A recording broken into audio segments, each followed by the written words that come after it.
Hey everyone, how's it going? Welcome to NoDQ&A video, episode number 912 here on NoDQ.com, as well as the YouTube channel and NoDQ&A videos affiliate, ringsidenews.com. No shortage of topics to discuss today. We have the fallout from the Royal Rumble. We have Monday Night Raw with the debut of Samoa Joe. We have Elimination Chamber coming up in less than 2 weeks. And of course, WrestleMania 33. So let's get started today with your questions. First one comes from Cheyenne.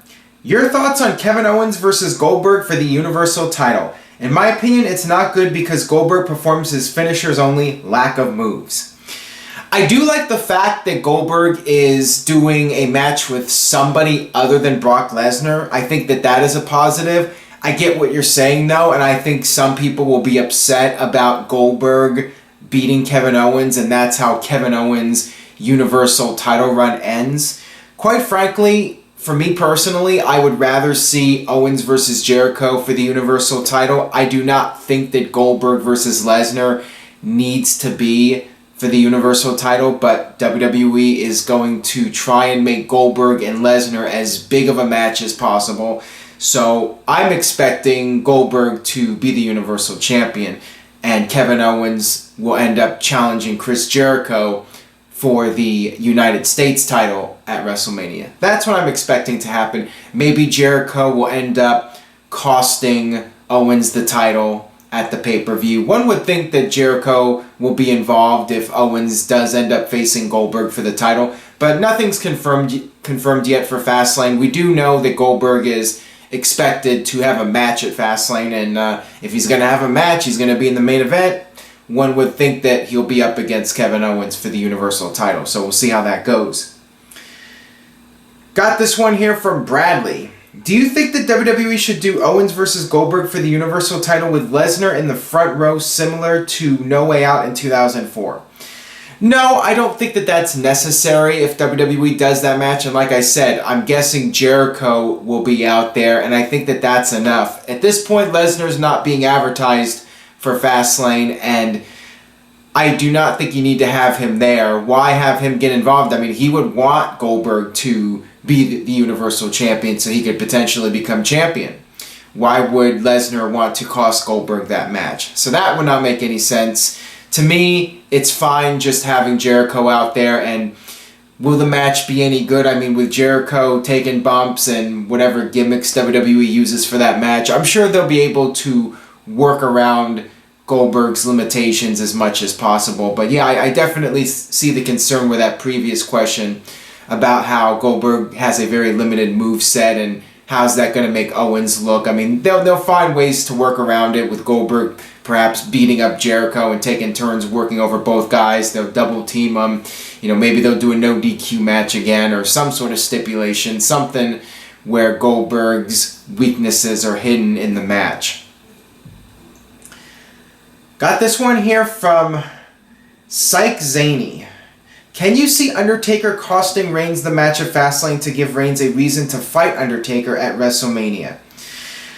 I doubt Undertaker would get involved in a Roman Reigns match and cost him. I mean, that's a very heelish thing to do. I mean, who knows? WWE could try something like that, but that's not going to get fans booing The Undertaker, that's for damn sure.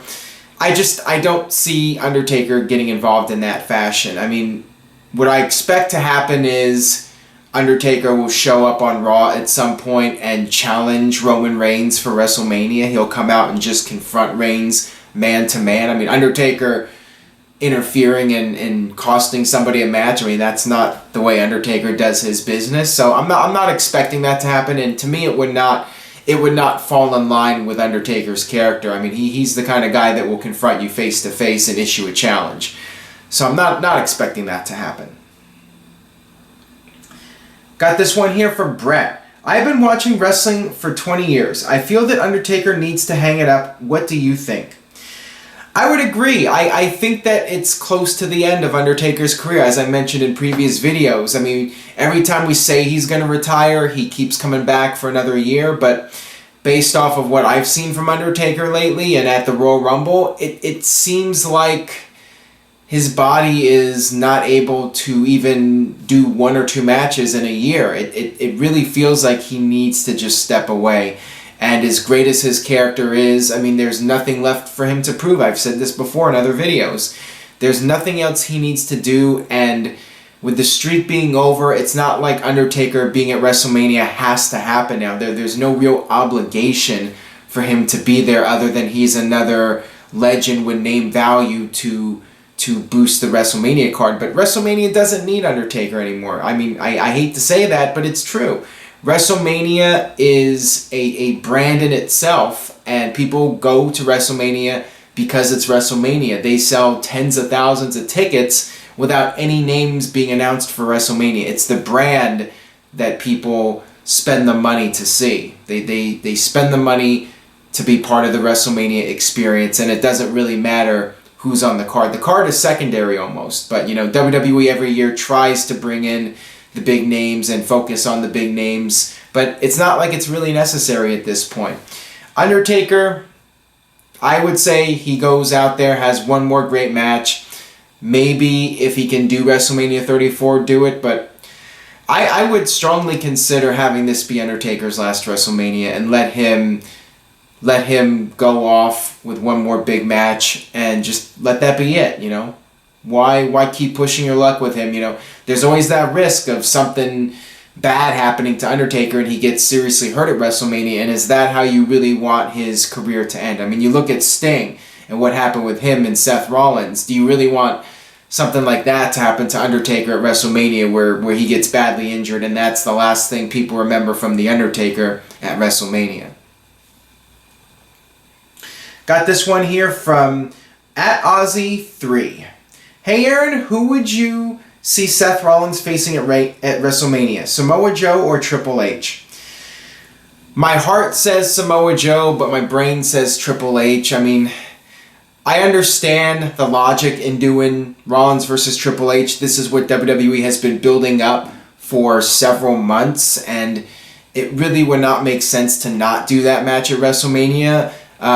My guess is it'll be Joe versus Rollins at the Fastlane pay-per-view, and then it'll be Triple H and Rollins to settle that score between the two of them, and Rollins will get the win over Triple H and get elevated that way. I'm just hoping Samoa Joe comes out of this whole thing looking really strong. I mean, my concern is he's just going to be the backdrop and the bit player in this overall Seth Rollins versus Triple H feud. And I'm hoping he has a bigger role in the long run, and he really benefits from being part of this storyline. And speaking of that, I got this one here from Tasha. Hey Aaron, for me, WWE has salvaged this Seth and Triple H feud well. But do you see Seth versus Joe at Fastlane before Triple H versus Seth at Mania? That's what seems to be the logical progression here, is that it's Joe versus Seth Rollins at Fastlane, and Seth Rollins somehow gets by Samoa Joe, or Triple H costs Rollins the match. That's also a possibility that could make Joe look strong. I mean, I'm just hoping whatever happens, Joe has a strong showing in that match, and he doesn't look too weak going up against Seth Rollins. And I know the focus is going to be Seth Rollins and Triple H because of the fact that they've been building this storyline for so long now, and Triple H, of course, has the name value, and it just makes sense to do that match for WrestleMania. There's also a possibility WWE might just do Joe versus Seth Rollins at an episode of Monday Night Raw, but to me, they should at the very least do that match at Fastlane, and where you go from there with Joe, I mean, that remains to be seen. I do have a question here about Joe and WrestleMania from Mike. What do you think Joe will do at WrestleMania, with Rollins most likely facing Triple H? That's a great question. I'm assuming that Joe will have a big match at WrestleMania, but at this point, nothing is set in stone. There was a lot of speculation about Joe facing John Cena at WrestleMania, but now that Joe's on Raw, that appears to be off the books. Maybe they could do Joe versus Braun Strowman if Strowman's not facing Baron Corbin. I mean, there's talk about John Cena facing Baron Corbin now. I mean, there's a lot of different possibilities for WrestleMania, and there's still some matches that are not set for WrestleMania. You could also do Samoa Joe versus Finn Balor if Balor is recovered from his injury in time for WrestleMania. That's a big possibility. They're both on Raw. You could also do an interpromotional match, Samoa Joe versus AJ Styles, unless AJ's facing Shane McMahon. I mean, we still don't know all the matches for WrestleMania. There's still a lot of different possibilities, but I'm hopeful Joe gets a big match, whether it's against Finn Balor or AJ Styles. I'm hoping that Joe is able to have a big moment at Mania and his push continues after this upcoming match with Seth Rollins. Got this one here from Daniel. Hey Aaron, how would you have booked the winner for the Royal Rumble, and what storyline are you upset they didn't set up at the Rumble? I wanted to see Jericho win it, just because Jericho has never won the Royal Rumble, and yeah, he's bragging about lasting the longest in Royal Rumble history over the past several years. I guess it was something close to 5 hours from what he said.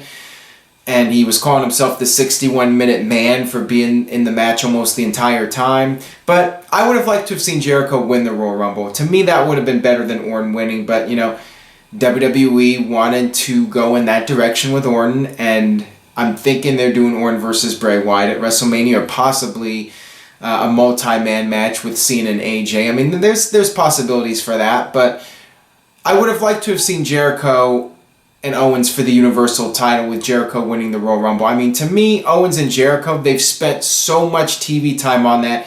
And to me, that's a match I'm looking forward to more than Rollins versus Triple H. I mean, Rollins and Triple H has been building for a long time, but also there's just this period of several months where there was no interaction between Triple H and Seth Rollins, and to me, it was dragging. And with Owens and Jericho, I mean, they were on TV every single week and they were teasing a breakup, and there's just more happening with Owens and Jericho.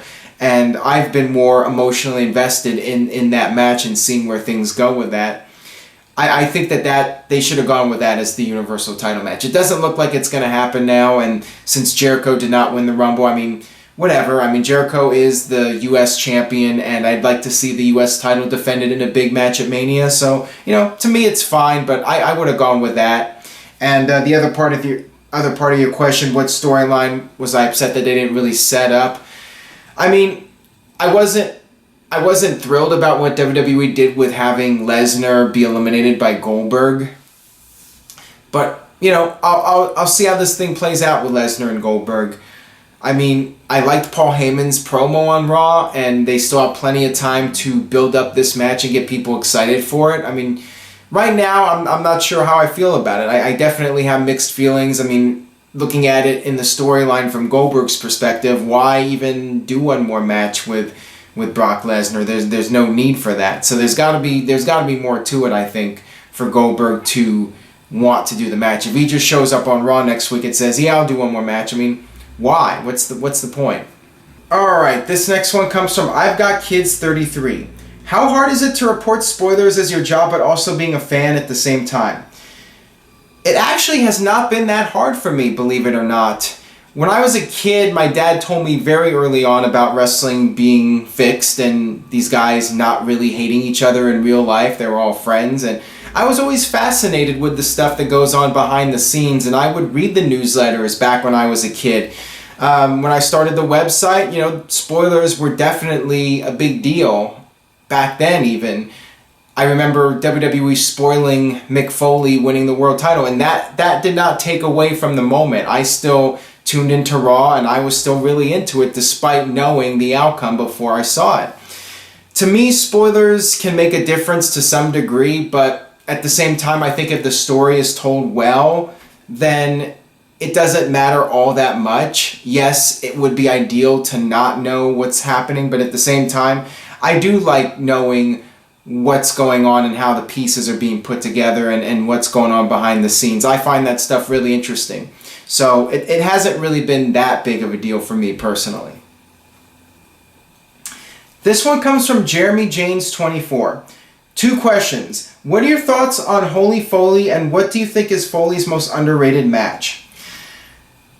I've been watching Holy Foley. I did start watching the second half of the season, and I think that, you know, it's not something that is necessary to watch. It's not like it's mandatory or anything, but I do find Mick Foley to be entertaining regardless of what he's doing. He's Mick Foley, and I think his daughter definitely has some charisma and presence on screen, and I think it's an entertaining show. I mean, the Foleys are a wacky bunch of people. What can I say?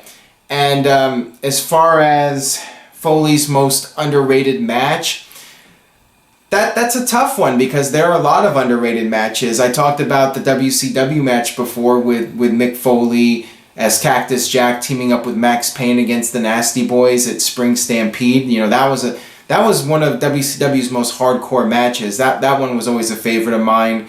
And I'm thinking of WWE matches that a lot of people don't talk about. I really like the Revenge of the Taker match with Undertaker and Mankind right after WrestleMania 13.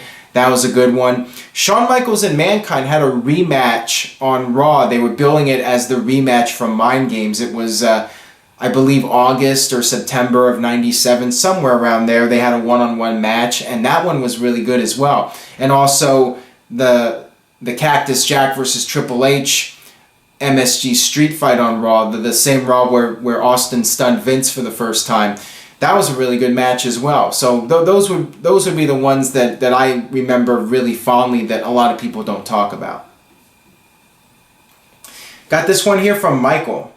A very overlooked aspect, but who do you think has the best facial expressions in WWE today and all time?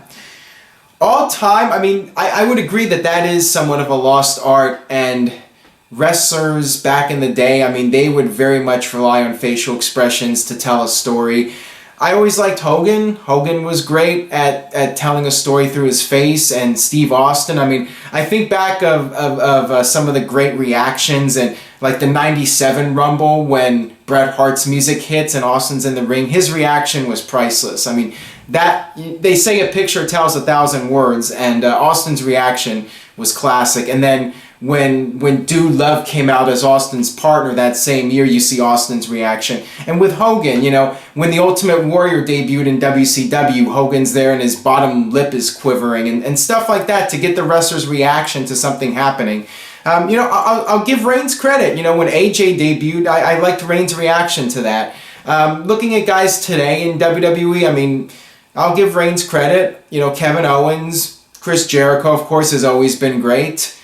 Triple H. Triple H is fantastic. I mean, I think back to when they did that angle with Randy Orton and Stephanie, and you had Triple H's reaction to that Orton had attacked Stephanie.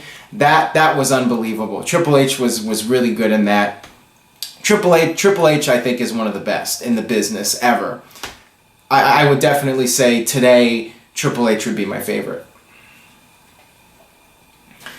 Got this one here from Tomas. Could Chris Jericho be the greatest of all time due to his longevity, character changes, in-ring work, and mic skills? He's definitely one of the best guys in terms of being great in every category when it comes to his in-ring work, his promos, changing up his character, evolving with the times. I mean, Jericho's definitely at the top, and that's why he's been able to be successful for so long, because he has adapted with the times. He changes things up, and he's one of the smartest wrestlers in the business. I mean, he's a guy that takes time off. He doesn't rely strictly on wrestling. He doesn't make it his life 24/7. He does other projects. He does other things to keep himself busy, and by doing that, by taking time off, he prevents himself from becoming stale. And I think, you know, a lot of people argue for wrestling needing an off season so characters don't get stale. Jericho creates his own off seasons by taking time off and doing the stuff with Fozzy, and then coming back and being a fresh face again and being able to work with new people. You know, when he came back for this run, he worked with AJ and Dean Ambrose, and we got to see some new feuds from Chris Jericho. And then that kept him fresh and made him relevant when he was able to come back and be a fresh face again. A lot of people could learn from Jericho and see what he's done over the years and pattern themselves after him and do that and be very successful. I think Jericho's definitely a guy to look up to. Got this one here from Carlitos. Where would you rate Bray Wyatt's Firefly entrance? It's awesome. I mean, seeing it live, it's really spectacular when they turn off all the lights and everyone lights up their phone. I mean, that's really cool. I mean, it's right up there with Undertaker as one of the best entrances. And, you know, I would say that's the best thing that Bray Wyatt has going for him is the entrance. I mean, it's one of the coolest entrances in WWE, the theme music, the whole package. I mean, it's very unique and it stands out from everything else. It's very larger than life. I think it's really cool. So I would definitely put it, in terms of modern entrances, I mean, it's got to be right up there. Number 1 or number 2, it's got to be in the top 5 coolest entrances in WWE right now. I mean, I would maybe argue Bobby Roode and Nakamura's entrances in NXT, but as far as the main roster entrances go, I mean, besides Bobby Roode and Nakamura, I would say Bray Wyatt's at the top. And of all time, you know, he's going to be right up there in the top 10 and maybe even the top 5, you know, close to Undertaker. I think many would say Undertaker has the best entrance of all time, but Bray Wyatt's has got to be right up there. That'll wrap it up for this edition of No DQ&A video. Please stay tuned to NoDQ.com for the very latest. We'll have more updates regarding Elimination Chamber, a lot of news on the site about the Royal Rumble, and Samoa Joe's debut in Wrestlemania. Keep sending in your questions at twitter.com/AaronRift using the hashtag PAIV, and I will see you guys next time.